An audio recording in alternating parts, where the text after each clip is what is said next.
क्या आपको पता है 2026 क्रिप्टो के लिए एक टर्निंग पॉइंट हो सकता है। अमेरिका में एक बिल आ रहा है, digital asset market clarity act.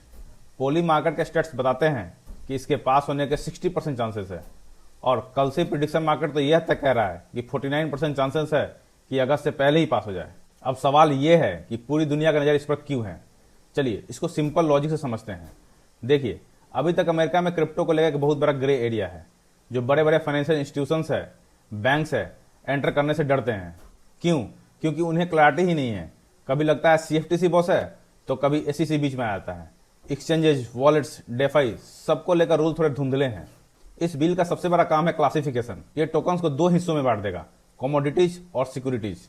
Bitcoin और इथेरियम जैसे टोकन कमोडिटी की श्रेणी में आएंगे, जिन्हें CFTC रेगुलेट करेगा, और बाकी जो अल्टकॉइंस है वो सिक्योरिटी में जा सकते हैं अंडर SEC। पर ये डिसाइड कैसे होगा? इसके लिए काफी स्ट्रिक्ट पैरामीटर्स है, जैसे डिसेंट्रलाइजेशन कितना है, कोई सेंट्रल कंपनी तो नहीं चला रहा है, या कहीं कुछ लोग टोकन डंप तो नहीं कर देंगे। अब यहाँ असली खेल शुरू होता है। हर टोकन का सपना होगा कमोडिटी बनना। क्यों? क्योंकि जैसे ही कोई टोकन इस कैटेगरी में आएगा, उसमें वैसे ही मैसिव पैसा आना शुरू हो जाएगा, जैसे गोल्ड और सिल्वर में आता है।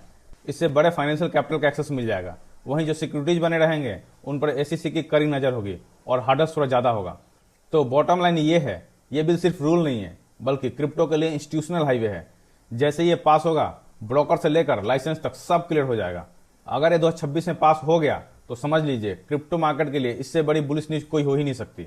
आपका क्या मानना है? क्या हम तैयार हैं इतने बड़े बदलाव के लिए?